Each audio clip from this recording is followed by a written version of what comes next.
Kita beralih informasi lainnya di Kompas Petang, Saudara Rafael Alun diduga terima 90.000 US dollar lewat perusahaan konsultan pajak miliknya.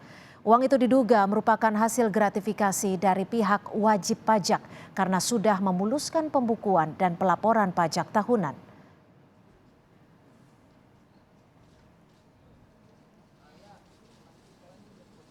Ketua KPK Firly Bahuri menyebut jika Rafael diduga menerima uang sebesar 90.000 dolar US atau setara dengan 1,3 miliar rupiah. Rafael diduga sengaja membuat perusahaan yang bergerak di bidang konsultasi pembukuan dan pajak untuk menerima gratifikasi dari sejumlah wajib pajak bermasalah. Harta kekayaan Rafael Alun Trisambodo naik 24 miliar rupiah dalam kurun waktu 8 tahun.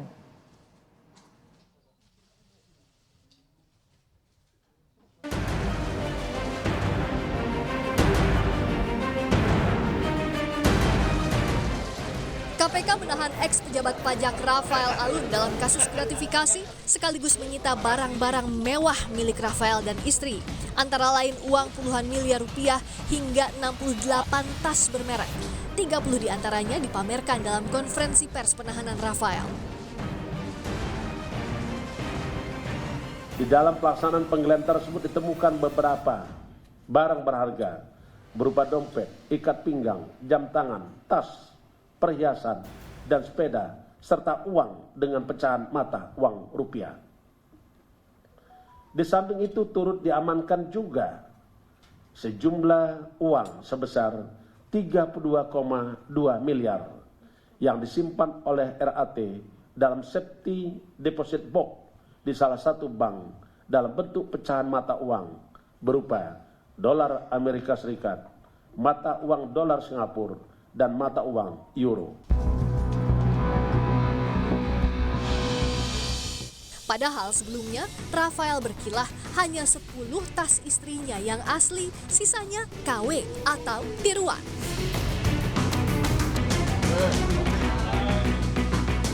Dari 70 tas yang disita oleh KPK, itu mungkin paling banyak hanya 8 atau sampai 10 yang asli.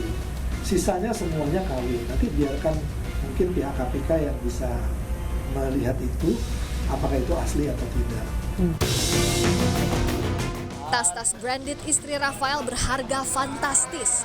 Antara lain Hermes Kelly 95 juta hingga 440 juta rupiah, Hermes Birkin di kisaran 158 juta hingga 4,3 miliar rupiah, Dior Book Tote 62 juta rupiah, Dior Caro Small 70 juta rupiah, Dior Caro Large 82 juta rupiah, Dior Mini Lady 12 juta rupiah, Dior Saddleback 70 juta hingga 110 juta rupiah, ada pula Louis Vuitton White Monogram Multicolor kurang lebih 27 juta rupiah.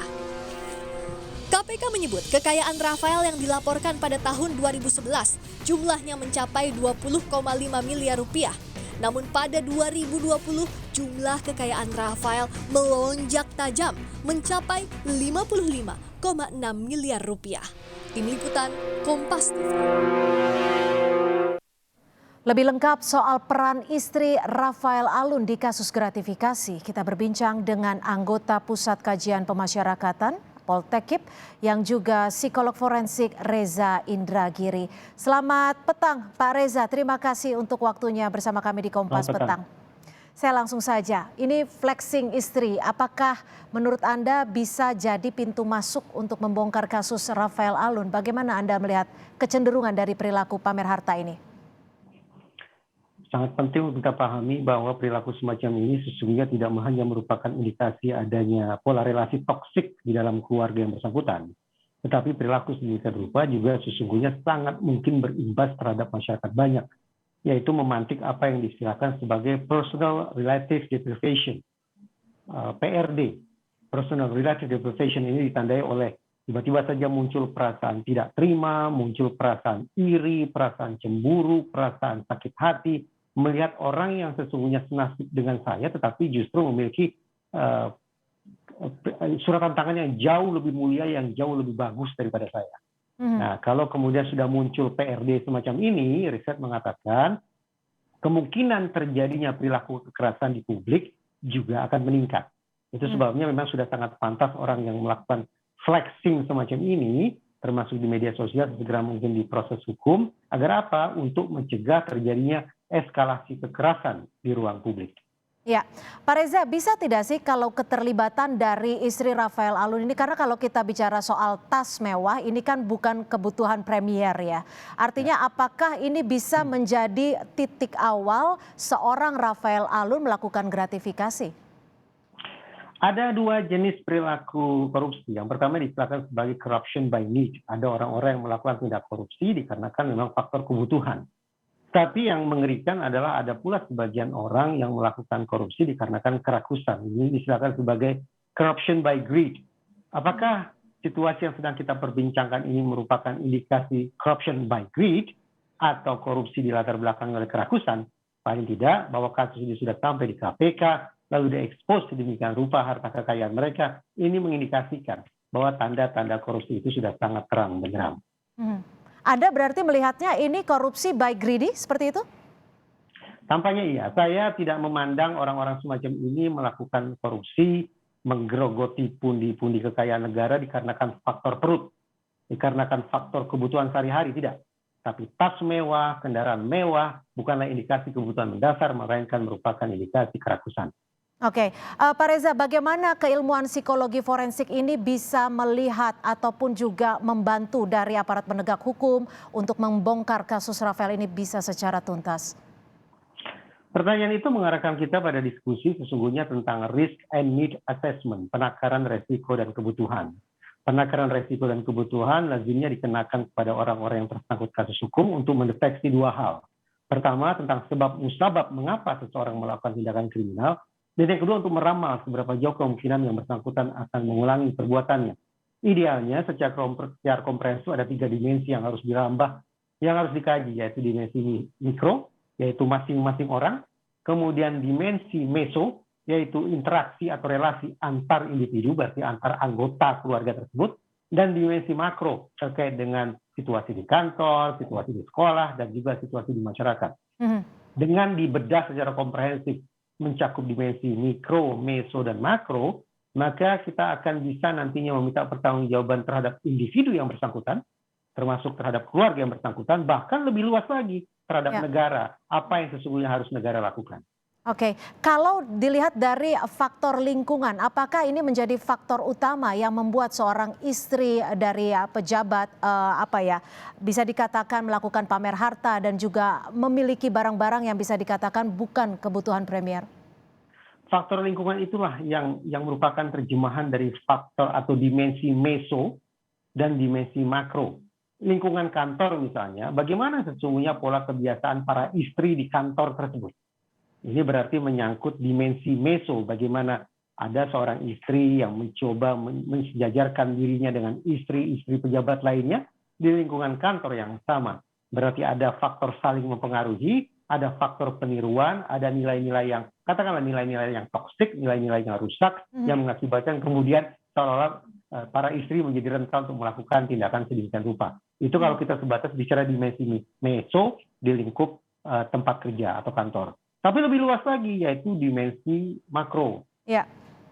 Ketika terjadi ketimpangan atau kesenjangan dari sisi ekonomi di sana-sini, maka ini menjadikan sebuah potret bahwa ternyata tidak ada persoalan ketika kemudian ada sebagian kalangan yang memperkaya diri dengan cara-cara yang tidak benar. Ini dimensi makro, sudah mencakup lingkungan di luar kantor, bahkan mencakup lingkungan kehidupan bermasyarakat sehari-hari. Oke, jadi artinya lingkungan yang toksik bisa menjadi pemicu.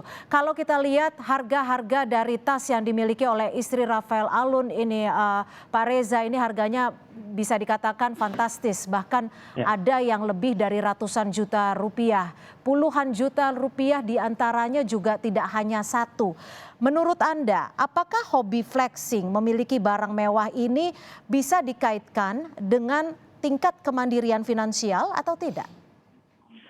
Justru uniknya adalah salah satu penanda, salah satu faktor yang bisa menjerumuskan seseorang melakukan tindakan kriminal berdasarkan risk and need assessment adalah ketidakmandirian dari sisi finansial.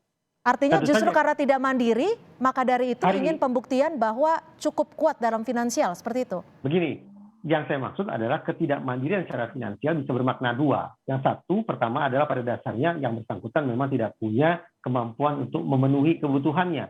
Atau yang kedua, yang bersangkutan memiliki kemampuan tetapi semu terkait dengan bagaimana cara mereka memenuhi kebutuhan, mendapatkan kekayaan dengan cara-cara yang tidak benar. Nah, tadi saya katakan, ketidakmandirian secara finansial inilah baik dalam pengertian yang pertama maupun pengertian yang kedua yang akan bisa menjerumuskan seseorang melakukan perbuatan pidana berdasarkan risk and need assessment.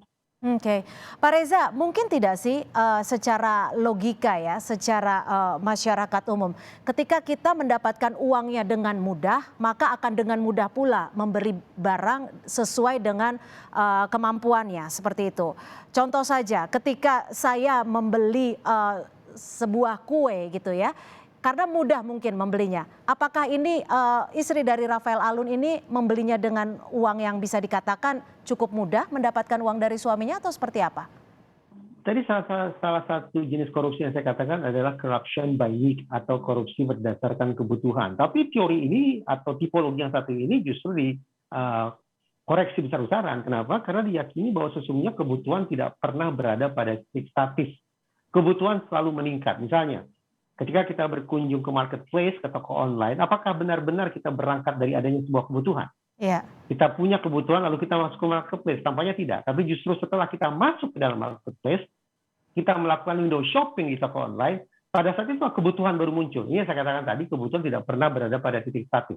Karena itulah, karena kebutuhan terus-menerus bergerak, terus-menerus meninggi, maka potensi seseorang untuk kemudian input dan output tidak lagi seimbang menjadi sangat nyata, termasuk menyeimbangkannya, tanda petik menyeimbangkannya dengan cara-cara yang melanggar hukum. Alhasil, alih-alih teryakinkan oleh istilah corruption by need, tampaknya kita lebih cenderung pada corruption by greed. Korupsi berdasarkan keserakahan seperti itu ya, Pak Reza ya. Betul, betul. Baik, terima kasih atas perspektif Anda, Pak Reza Indragiri, psikolog forensik yang juga anggota Pusat Kajian Pemasyarakatan Poltekip sudah bergabung bersama kami di Kompas Petang.